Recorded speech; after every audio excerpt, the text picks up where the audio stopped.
MST-CETच्या previous years questions या video लेक्चरमध्ये आज आपण पाहणार आहोत प्रोबॅबिलिटी डिस्ट्रीब्युशन या चॅप्टरचे 2024 मध्ये विचारलेले क्वेश्चन्स. ओके, एक एक क्वेश्चन्स वन बाय वन पाहू.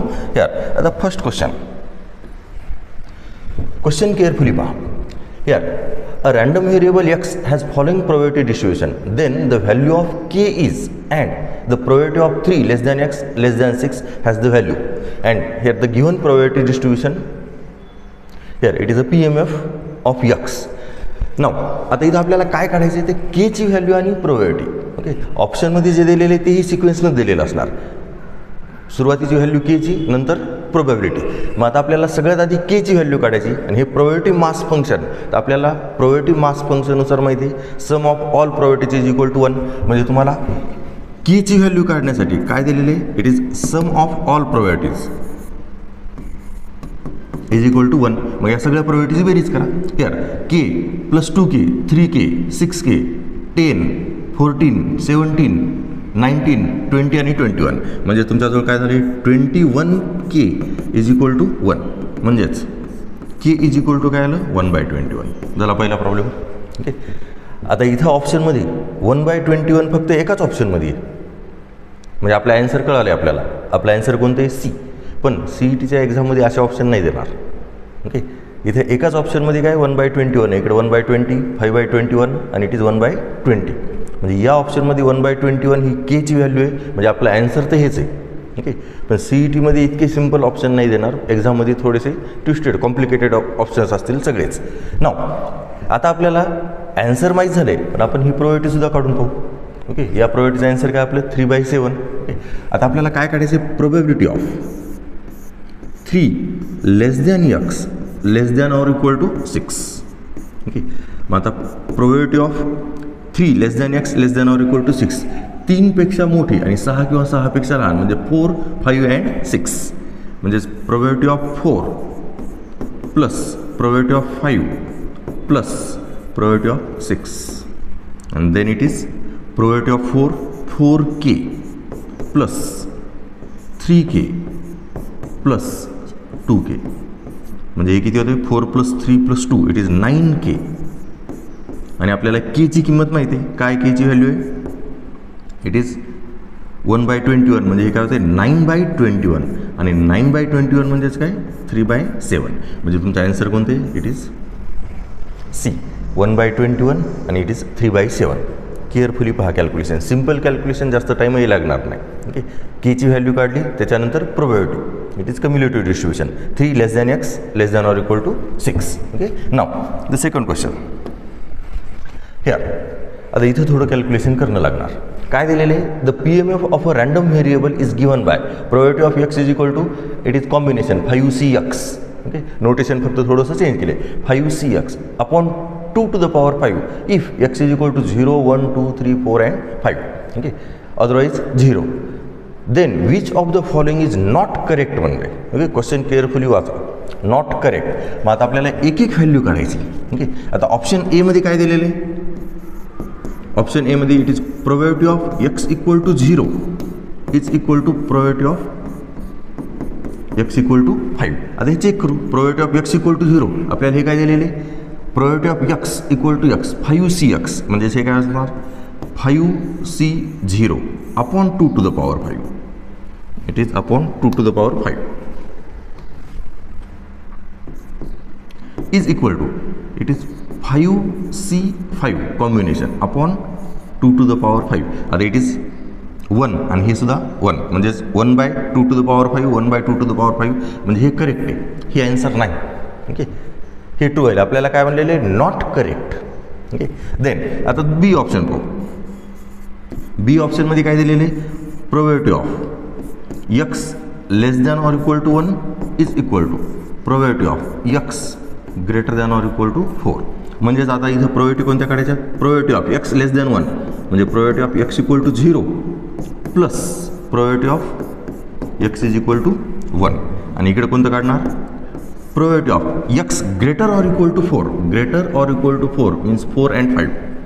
Probability of 4 plus probability of 5. Okay, आता याचं कॅल्क्युलेशन आता हे तर आपण काढलेलंच आहे.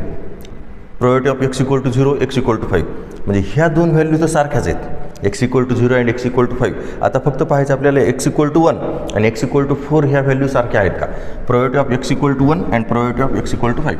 एक्स इक्वल टू 0 किती आहे, इट इज 5c0 हे आपल्याला माहिती आहे आता, upon 2 to the power 5 plus x equal to 1 it is 5c1 upon 2 to the power 5 is equal to 5c4 upon 2 to the power 5 plus 5c5 upon 2 to the power 5. हे दोन्ही सुद्धा सारखे आहेत, हे दोन तर ऑलरेडी सारखे आहेत, आपण पहिल्याच याच्यात चेक केले. 5c1 मीन्स 5 आणि 5c4 हे सुद्धा काय होते, 5 होते. 5c4 कॉम्बिनेशन, 5c4चं कॅल्क्युलेशन काय होणार, 5c4 म्हणजेच काय होते 5 इंटू 4 3 2 आणि अपॉन 4 3 2 1 म्हणजेच काय 5 म्हणजे हे 5 हे तर तुम्ही ऑलरेडी काढलेले दोन्ही, हे दोन्ही सेम म्हणजेच तुमचं बी ऑप्शनसुद्धा करेक्ट आहे, पण हे ॲन्सर नाही. ओके, ॲन्सर आपल्याला कोणते विचारलेले, नॉट करेक्ट. देन आता सी ऑप्शन चेक करू. Probability of x less than or equal to 2 is equal to probability of x greater than or equal to 3. आता हे व्यवस्थित कॅल्क्युलेशन करा. Probability of x less than or equal to 2 means probability of 0 plus probability of 1 plus probability of 2 is equal to x greater than 3 म्हणजेच काय probability of 3 plus probability of 4 plus probability of 5. Okay, आता परत logic व्यवस्थित पहा. आपण हे already काढलेले आहेत आणि हे दोन्ही इक्वल आलेले आहेत ऑप्शन बी मध्ये. ओके, हे काय ऑप्शन बी नुसार हे दोन्ही काढलेलेच आहेत. आता फक्त ह्या दोन व्हॅल्यू काढायच्या. मग प्रोबॅबिलिटी ऑफ 2 आणि प्रोबॅबिलिटी ऑफ 3 हे जर इक्वल आले तर तुमचं तिसरं ऑप्शनसुद्धा सेम. मग प्रोबॅबिलिटी ऑफ 2 काय ते probability of 2 it is probability of 2 काढून पाहू. It is 5c2 upon 2 to the power 5. 5c2 काय 5 इंटू 4 अपॉन 2 आणि upon 2 to the power 5 as it is. 5c2 किती it is 10 upon 2 to the power 5. आता 5c3 का it is probability of 3 5c3 2 to the power 5 म्हणजेच काय 5 into 4 into 3 upon 3 into 2 आणि upon 2 to the power 5 म्हणजेच काय 3 cancel 2 म्हणजे हे पुन्हा 10 2 टू द पॉवर 5 म्हणजेच ह्या दोन व्हॅल्यूसुद्धा सारख्या आहेत. आता केअरफुली पहा. आपण पहिल्या याच्यात काय चेक केलं होतं, x equal to 0 x equal to 5 दोन्ही सेम आले. दुसऱ्या याच्यात काय चेक करायचे, probability of x equal to 0 x equal to 1 equal to probability of x equal to 4 x equal to 5. 0 आणि 5 इक्वल आहेतच, 1 आणि 4 हे सुद्धा इक्वल आहेत हे दाखवले म्हणजे तुमचं बी ऑप्शनसुद्धा करेक्टच आहे. म्हणजेच हे ट्रू आहे आणि आपल्याला नॉट ट्रू पाहायचं आहे. आता सी ऑप्शनसाठी परत आपण बी ऑप्शनमध्ये हे चेक केलेच, probability of x equal to 0 आणि x equal to 1 probability of x equal to 4 आणि एक्स इक्वल टू 5 इक्वल आहेतच. मग ह्या दोन्ही व्हॅल्यू सारख्या असल्यात ही कंडिशन सेम आहे. देन मग ह्या दोन्ही व्हॅल्यूसुद्धा सारख्या आहेत म्हणजेच तुमचं सी ऑप्शनसुद्धा करेक्ट आहे. ओके, आणि आपल्याला इथं विचारलेलं आहे नॉट करेक्ट. ओके, मग नॉट करेक्ट तर तुमचं ॲन्सर कोणतं आहे, तर ॲन्सर हे डी. म्हणजे हे सगळेच कोणतेच ॲन्सर नाहीत, ॲन्सर कोणतं आहे तुमचं डी. ओके, यार आता हे चेक केलं नाही आपण, डायरेक्ट तुमचं ॲन्सर कोणतं आलेले डी. मग आता हे चेक करा. Probability of x less than or equal to 2 हे x less than or equal to 2 इथूनच काढलेले आणि एक्स हे सारखेच यायले आणि इथे दिलेले इक्वल. ओके, म्हणजे तुमचा ॲन्सर कोणतं आहे, नॉट करेक्ट कोणतं आहे तर डी. ओके, हे कॅल्क्युलेशन केअरफुली पहा. आपण एक एक ऑप्शन चेक केले आणि पहिल्या 2 ऑप्शनमध्येच मॅक्झिमम कॅल्क्युलेशन झालेली आहे, तिसऱ्या ऑप्शनमध्ये जास्त कॅल्क्युलेशन करायचं कामच नाही. ओके, हे झालं तुमचं option D. Option D is a correct answer आणि क्वेश्चनमध्ये विचारलेले नॉट करेक्ट, त्याच्यामुळे क्वेश्चन केअरफुली वाचत जा. नाव नेक्स्ट क्वेश्चन हे आता इथं काय दिलेले, if a discrete random variable X is defined as follows probability of x equal to k into x plus 1 upon 5 to the power X if X is equal to 0 1 2 3 up to infinite. Okay, otherwise 0. Then the value of K म्हणजे आता इथं आपल्याला केची value काढायची आणि इथं एक्सच्या value मागच्या प्रॉब्लेम जसा फायनाईट होत्या 0 1 2 3 4 आता इथं किती आहेत इन्फिनिटपर्यंत आहेत. 0 1 2 3 म्हणजे आपल्याला इथं कोणते तरी sum of geometric progression, arithmetic progression काहीतरी आपल्याला कॅल्क्युलेशन यूज करणं लागणार, कारण आपल्याला इथं ॲडिशन, सगळ्या प्रोबॅबिलिटीचे ॲडिशन इज इक्वल टू 1 हे माहिती आहे, त्याच्यावर आपल्याला केची किंमत काढायची, पण ॲडिशनसाठी एक्सच्या व्हॅल्यू किती आहे ते दिलेलं नाही. म्हणजे सुरुवातीलाच लक्षात घ्या की एक्सच्या व्हॅल्यू तुम्हाला इन्फिनिटपर्यंत दिलेले आहेत. म्हणजे आता कॅल्क्युलेशन काय करायचं ते आता एक एक चेक करू. आता सुरुवातीलाच काय दिलेलं आहे तुम्हाला, प्रोबॅबिलिटी काय दिलेली आहे, ह्या probability of x is equal to x, it is k into x plus 1 upon 5 to the power x, then x is equal to 0, 1, 2 up to dash. Okay, आता आपल्याला काय काढायची, के ची किंमत. Then we know that sum of all probabilities is equal to 1 हे माहिती आहे. मग आता सगळ्या प्रोबॅबिलिटीज ॲडिशन करू. When x equal to 0, okay, इथं लिहितो एक term, probability of x equal to 0 plus probability of x equal to 1. एक्झाममध्ये लिहित बसायची गरज नाही, डायरेक्ट कॅल्क्युलेशन करायचं. x equal to 2 plus and so on, it is 1.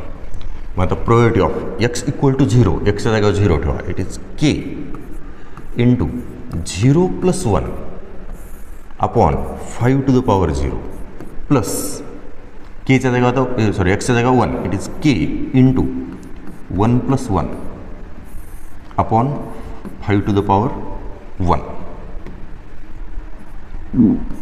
Plus K into 2 plus 1 upon 5 to the power 2 plus and so on up to is equal to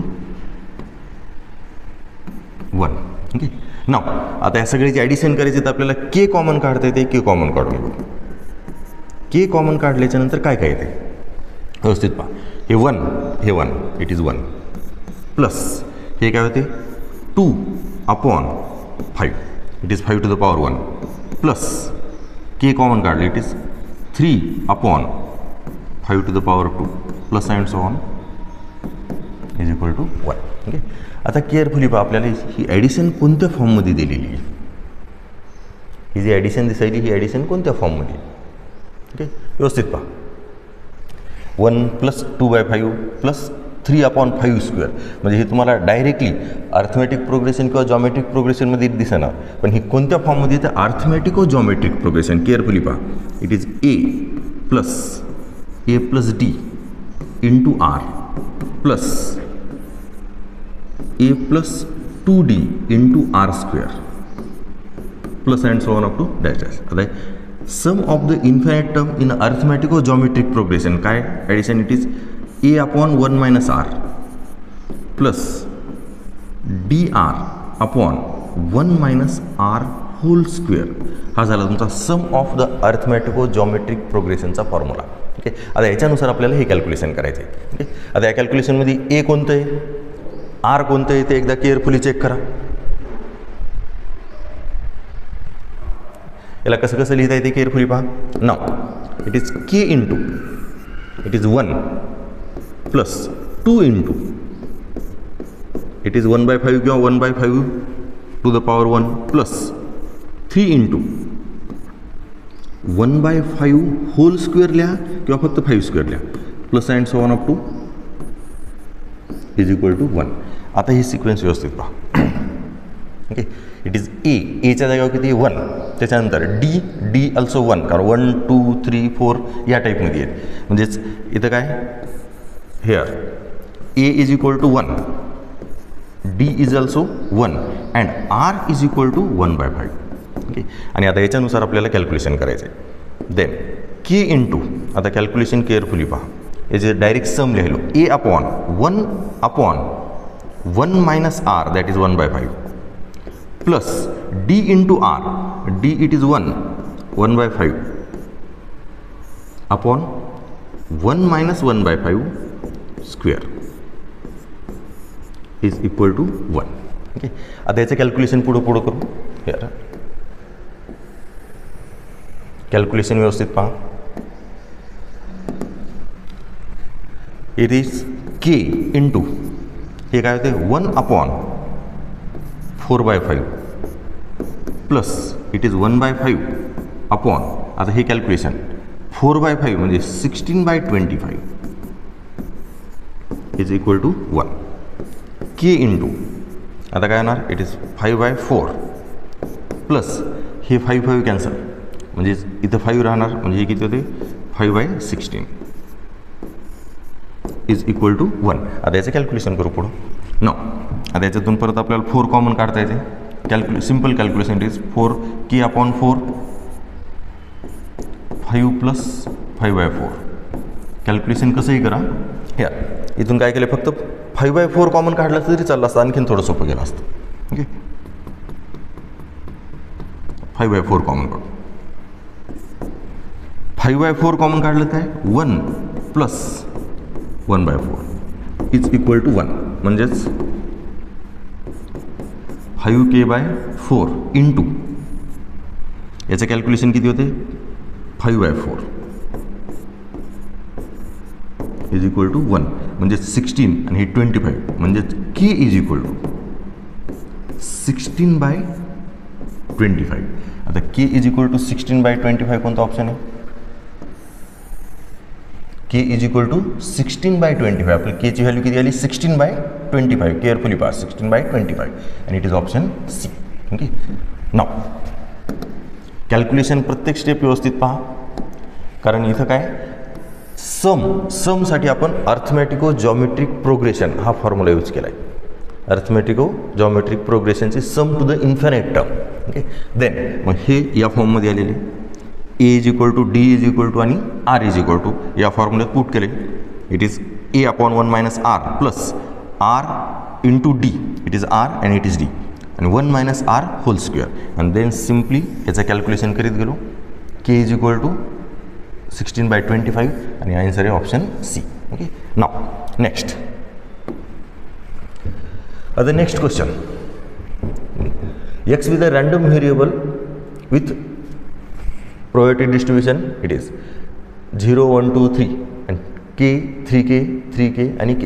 Then the value of k and its variance, म्हणजे आपल्याला इथे k ची value विचारलेली आणि त्याच्यानंतर काय विचारलेली variance.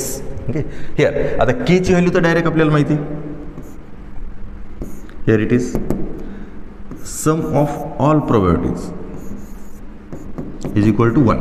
आता इथे काय k 3k म्हणजे 6, 7, 8 म्हणजे तुमच्याजवळ काय value 8k is equal to 1 म्हणजे k is equal to 1/8. Okay, आता k ची किंमत कळाली आपल्याला 1/8. आता काय काढायचे व्हॅरियन्स. ओके, आता व्हॅरियन्स काढण्यासाठी तुमच्याजवळ व्हॅरियन्सचा फॉर्म्युला काय, here variance of x it is sum of all xi² into pi minus e of x whole square. आता इथे तुम्हाला e of x whole square आणि xi² pi दोन्ही आपण एकत्रच काढू, आपल्याला व्हॅरियन्स काढायचे. हिअर आता इकडे काय येणार xi² pi. x किती आहे 0 आणि p किती आहे इट इज k. ओके, याची किंमत नंतर लिहू. Plus 1² into 3k plus 2² into 3k plus 3² into it is k. हे झालं तुमचं xi² pi मायनस आता e of x 0 into k plus 1 into 3k plus 2 into 3k plus 3 into k आणि याचा स्क्वेअर. नाव सिम्पली कॅल्क्युलेशन काय first term 0 plus it is 3k 1² into 3 2² 4 into 3 plus 12k then plus 9k minus आता इकडे calculation काय 0 plus 3k plus 6k आणि plus 3k hole square. Now आता या सगळ्याचं कॅल्क्युलेशन काय येते it is 9 plus 12 21 24k minus इकडच्याचं कॅल्क्युलेशन काय येणार 6 प्लस 6 इट इज 12k पण इथं स्क्वेअर आहे. आता केच्या जागेवर केची किंमत ठेवून देऊ 24 into 1/8 minus 12 into 1/8. It is value of k whole square. Then it is 3 minus, आता इकडे कॅल्क्युलेशन व्यवस्थित पहा, हे काय होते 3/2 square and then 3 minus 9/4. Okay, हे काय 3 minus 9/4. आता याचं कॅल्क्युलेशन करू. ओके, हे 12 minus 9 म्हणजेच किती होते 3/4. ओके, हे झाले तुमची व्हॅरियन्स 3/4. म्हणजे ऑप्शन कोणतं आहे, ऑप्शन डी. केची किंमत 1/8 आणि व्हॅरियन्स काय असणार 3/4. कॅल्क्युलेशन केअरफुली पहा. केची किंमत तर सुरुवातीलाच काढली आणि व्हॅरियन्स आपण एकत्रच काढले, मीन याच फॉर्म्युल्यामध्ये काढले आणि केची किंमत लास्टला. तुम्ही केची किंमत आधीच पुट करून कॅल्क्युलेशन केलं तरी चालतंय. ओके, आपण इथं केची किंमत लास्टला ठेवलेली. तुम्ही एकदम स्टार्टिंगलाच प्रोबॅबिलिटी डिस्ट्रीब्युशन टेबलमध्येच केची किंमत ठेवली. इट इज 1/8, 3/8, 3/8 आणि पुन्हा 1/8. असं केलं तरी चालतंय, फक्त कॅल्क्युलेशन करायचे. ओके, नाव आता या क्वेश्चनच्या नंतर नेक्स्ट क्वेश्चन काय, here in a game 3 coins are tossed. Okay, आता इथं 3 coins आर टॉस्ड आहे म्हणजे टोटल पॉसिबिलिटीज किती आहे आउटकमच्या 8. A person paid 100 rupees if he get all heads or all tails and he supposed to pay 40 rupees if he gets 1 head or 2 heads. The amount he can expect to win or loss on an average per game in rupees. Okay, आता इथे तुम्हाला काय दिलेले आहे, random variable काय तर किती रुपये जिंकायला आहे.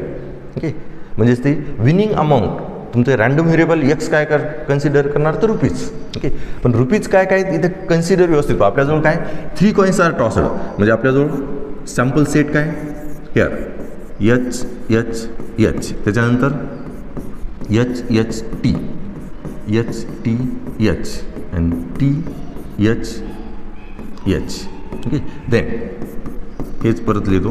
It is 8 outcomes T T H T H T आणि it is H T T.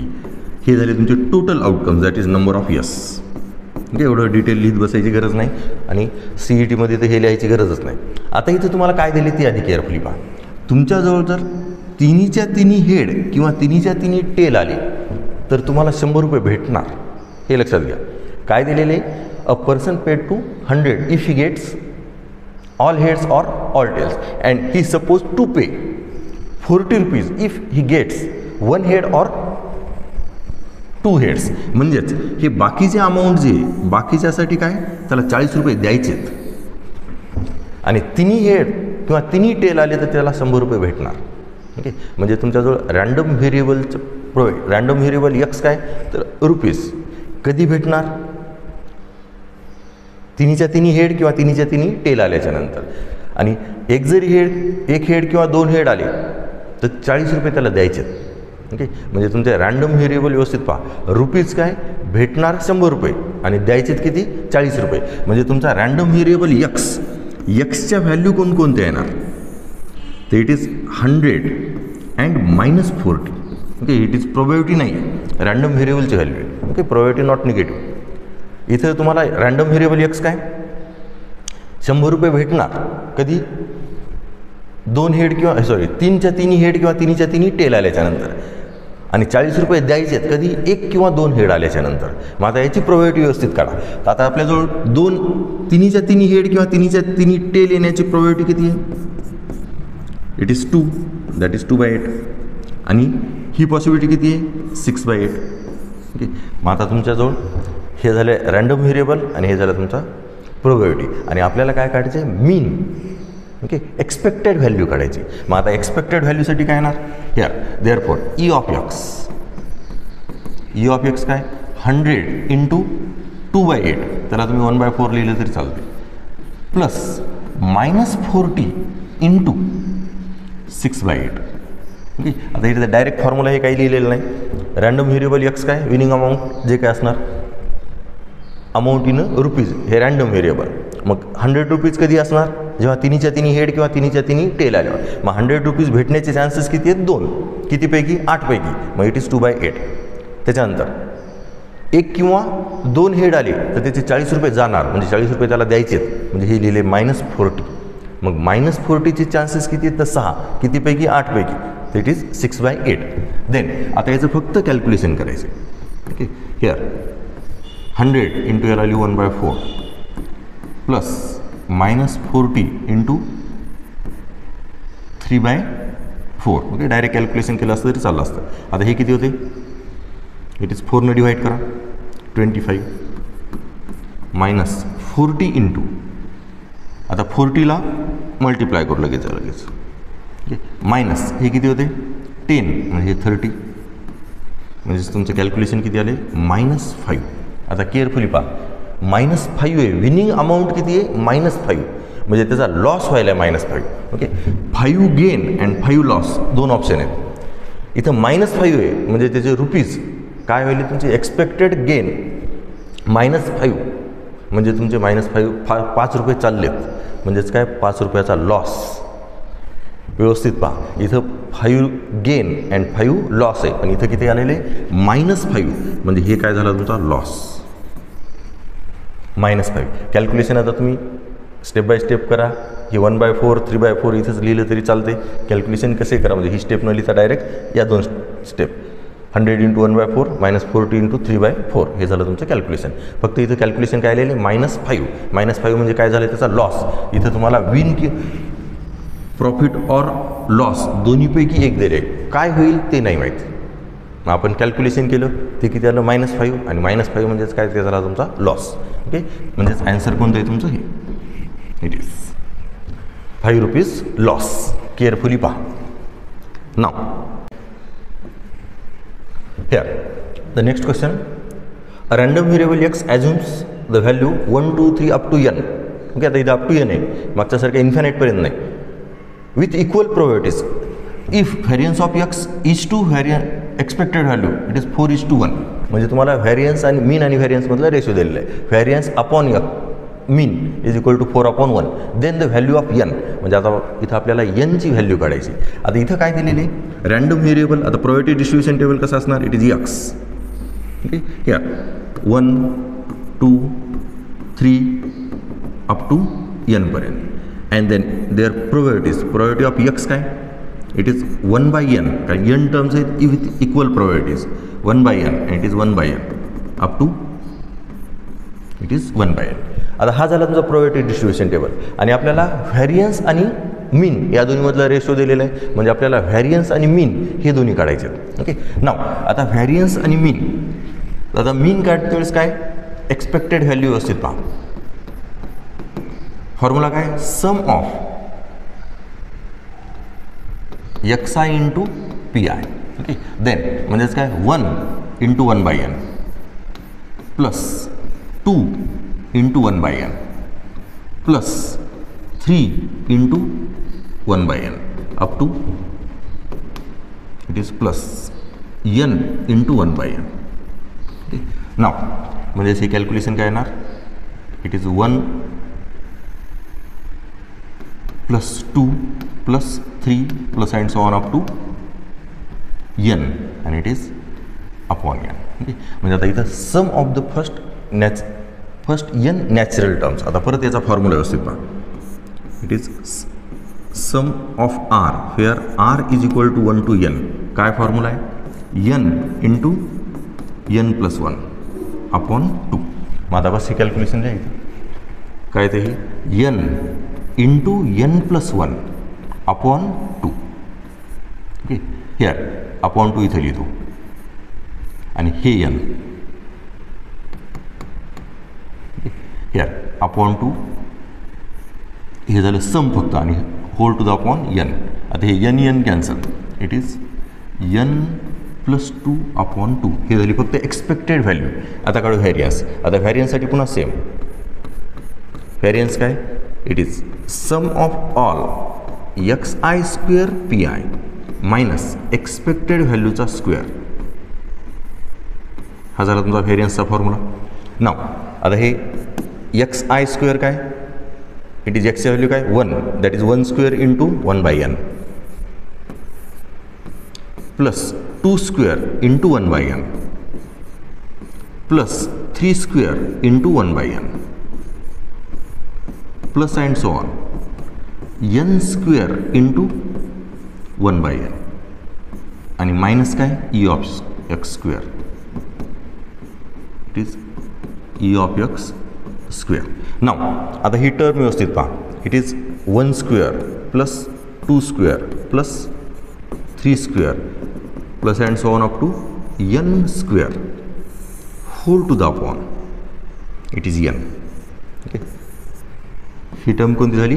It is sum of x i square p i आणि minus it is n plus 2 upon 2, sorry it is n plus 1. Okay, here हे carefully पहा, इथं 2 लिहिलं गेलं, it is 1 आहे. Okay, n plus 1 it is whole square. Now आता इथं जसं आपण समचा फॉर्म्युला यूज केला आहे तसाच इथं sum of the squares of r terms. Okay, here where r is equal to 1 to n म्हणजेच 1 square plus 2 square plus 3 square plus r square. Formula काय? n into n plus 1 into 2n plus 1 upon 6. Sum of the squares of the n terms. Now formula लिहिलो फक्त n into n plus 1 into 2n plus 1 upon 6 hole to the upon n minus याचा square करून टाकू. It is n plus 1 whole square upon 4. Okay, expansion नंतर करू. नाव आता इथे हे n कॅन्सल म्हणजे इथं काय राहते n plus 1 into 2n plus 1 upon 6 minus n plus 1 whole square upon 4. आता याचं कॅल्क्युलेशन करायचं आहे. त्याच्यातून कॉमन काय निघते? n प्लस 1 अपॉन 2 आणि it is n plus 1 n plus 1 म्हणजे राहिलं काय 2n plus 1 upon 3 minus n plus 1 upon 2. आता याचं कॅल्क्युलेशन. ओके, केअरफुली पहा calculation.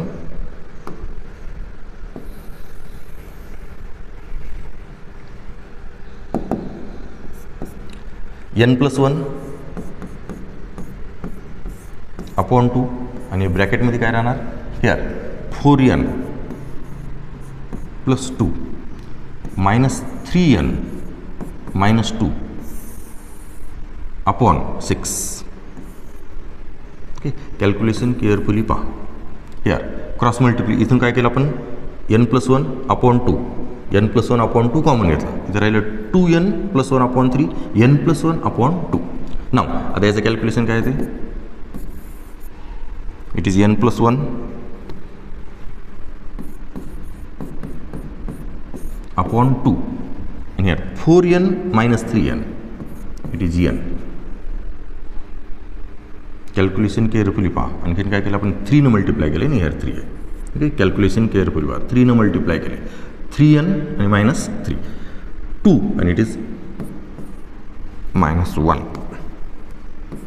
Okay upon it is 6. म्हणजेच तुमचं व्हेरियन्स काय आलेले n plus 1 into n minus 1. याला डायरेक्ट n स्क्वेअर मायनस 1 असं लिहिलं तरी चालतं अपॉन 12. हे झाले तुमची व्हेरियन्स. पण आता इथे गिवन काय दिलेले ते केअरफुली पहा. गिवन काय here ratio of the variance here किती दिलेलं आहे 4:1 ratio of variance and expected value. It is 4:1. म्हणजे आपल्याला आता कॅल्क्युलेशन कोणतं करायचं आहे देन गिवन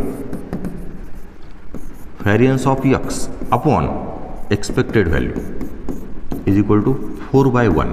मग व्हेरियन्स काय n plus 1 into n minus 1 upon 12 whole to the upon. आता मीन काय आलेली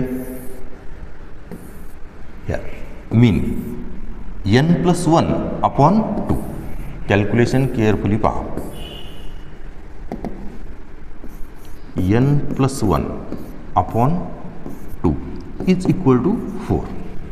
नाव आता हे n+1 कॅन्सल, 2 कॅन्सल, म्हणजे राहते इथं n-1 upon 6 is equal to 4. n-1 upon 6, n+1 upon 2, n+1 upon 2 cancel. Then म्हणजेच काय येणार n-1 is equal to 24 and therefore n is equal to 25. Calculation carefully पहा. ओके, नाव ऑप्शन कोणतं आहे ते चेक करू. ऑप्शन काय C, it is n is equal to 25. आता सुरुवातीपासून एकदा व्यवस्थित पहा. Expected value, it is expected value. त्याच्यानंतर व्हॅरियन्ससाठी हे कॅल्क्युलेशन व्यवस्थित पहा. व्हॅरियन्स नंतर इथपर्यंत आली व्हॅरियन्स, आणि नंतर आपल्याला गिव्हन काय दिलेले, तर variance upon mean is equal to 4/1. त्या कॅल्क्युलेशननुसार n इज इक्वल टू किती आलेले 25. आता एक लास्ट क्वेश्चन पाहू. हिअर लास्ट आणखीन एक राहिला वाटतं. Okay, 2 question. Distribution it is and then find the expected value of x. Okay, म्हणजे मीन काढायची इथं, आणि सिम्पल क्वेश्चन आहे. सरळ आधी केची किंमत काढा आणि त्याच्यानंतर मीन काय xi इंटू पी आय, सगळ्याचं मल्टिप्लिकेशन, सगळ्याची ॲडिशन. मग आता सगळ्यात आधी आपण काय करू, इट इज केची व्हॅल्यू. आपल्याला हे माहिती आहे sum of all probabilities is equal to 1. मग आता सगळ्याची ॲडिशन जर केली तर काय होते, k plus 2k it is 3k. Okay, plus आता बाकी सगळ्याची ॲडिशन, हे 0.3 म्हणजे 30, 15 म्हणजे हे 60 आणि 70, म्हणजेच काय होते 0.70 इज इक्वल टू 1.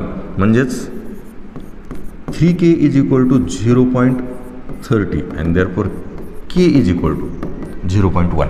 ओके, 0.10 म्हणजे k ची किंमत आली 0.1. आता k ची किंमत 0.1. ओके, k ची किंमत 0.1 म्हणजे हे होते 0.2. आणि आता आपल्याला काढायची एक्सपेक्टेड व्हॅल्यू. आता एक्सपेक्टेड व्हॅल्यू काय, xi इंटू पी आय, सगळ्याचे xi इंटू पी आय, या दोन्हीचं मल्टिप्लिकेशन आणि सगळ्याची ॲडिशन मी डायरेक्ट लिहितो. Okay, here E of x, carefully calculation पहा. 0 इंटू 0.1 हेही लिहित बसायची गरज नाही, डायरेक्ट तुम्ही मल्टिप्लिकेशनच लिहा. आपण मल्टिप्लिकेशनच लिहू डायरेक्ट. ओके, मल्टिप्लिकेशन लिहू direct. E of x 0 into 0.1 it is 0.1 plus 1 into 0.3 it is 0.3. याला कॅल्क्युलेशनला सोपं जाण्यासाठी 0.30 लिहितो. 2 into 0.15 it is 0.30 plus 3 into 0.15 0.45 plus 4 into it is 0.4 म्हणजेच 40 आणि प्लस 5 इंटू 0.2 म्हणजेच किती होते 5 into 0.2 it is 1.0. Calculation carefully पाहाय. आणि आता या सगळ्याचे कॅल्क्युलेशन काय येणार 0.05 इट इज 5. ओके, देन त्याच्यानंतर 4 प्लस 4 8 प्लस 6 14. चला 1 इट इज 2 म्हणजेच काय 2.45 म्हणजे तुमचा आन्सर कोणतं आहे, इट इज बी 2.45. ही झाली तुमची मीन. आपण डायरेक्ट कॅल्क्युलेशन केलं. याच्या आधीच्या प्रॉब्लेममध्ये आपण फॉर्म्युले लिहिलेले, त्याच्यामुळे इथं फॉर्म्युला लिहिला नाही, इथं डायरेक्ट कॅल्क्युलेशन केलं. नाव आता त्याच्यानंतर last question. The question is a random variable x has the following probability distribution. आता हे प्रोबॅबिलिटी डिस्ट्रीब्युशन दिलेले. Then the event E x is a prime. आता ई साठी काय दिलेले, फक्त प्राईम नंबर. एक्सच्या व्हॅल्यू काय देतात 1 2 3 4 5 6 7 अप टू 8 पर्यंत प्राईम. आणि x less than or equal to only x strictly less than 4. आणि आपल्याला विचारले काय probability of E union F. म्हणजे इथं तुम्हाला ॲडिशन थेरम यूज करायचा आहे. केअरफुली पहा. Probability of E union F म्हणजेच काय probability of E plus probability of F आणि minus probability of E intersection F. Okay, आता हे केअरफुली पहा. ई साठी काय काय येणार, प्राईम. प्राईम म्हणल्यावर काय येणार, हे इथं लिहितो, it is E. E prime म्हणजेच कोणकोणते येणार 2 3 5 अँड 7. आणि एफ काय लेस दॅन 4 म्हणजे 1, 2 आणि 3. म्हणजे प्रोबॅबिलिटी ऑफ ईसाठी हे 4 नंबर, प्रोबॅबिलिटी ऑफ एफसाठी आणि इंटरसेक्शनसाठी परत 2, probability x equal to 2 and x equal to 3. Okay, एक एक प्रोबॅबिलिटी काढू. नाव प्रोबॅबिलिटी ऑफ ई काय फक्त प्राईम म्हणजेच probability of 2 plus probability of 3 plus probability of 5 plus probability of 7. Okay, now आता प्रोबॅबिलिटी ऑफ 2 किती आहे 0.23 प्लस प्रोबॅबिलिटी ऑफ 3 किती आहे 0.12 प्लस प्रोबॅबिलिटी ऑफ 5 किती आहे 0.2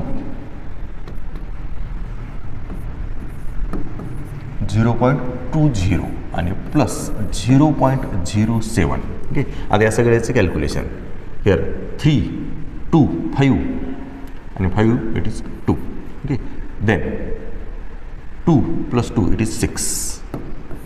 हे झाले तुमचे ॲडिशन. त्याच्यानंतर प्रोबॅबिलिटी ऑफ एफ काय लेस दॅन 4 म्हणजेच probability of 1 plus probability of 2 plus probability of 3 strictly less than 4 म्हणजेच किती होते प्रोबॅबिलिटी ऑफ 1 किती आहे 0.15 प्लस 0.23 प्लस 0.12. देन आता याच्यानंतर याचे कॅल्क्युलेशन करा किती ते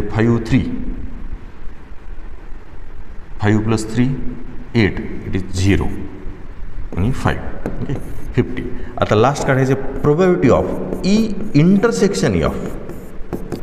या दोन्हीमध्ये कॉमन कोणते 2 आणि 3 म्हणजेच काय probability of 2 plus probability of 3.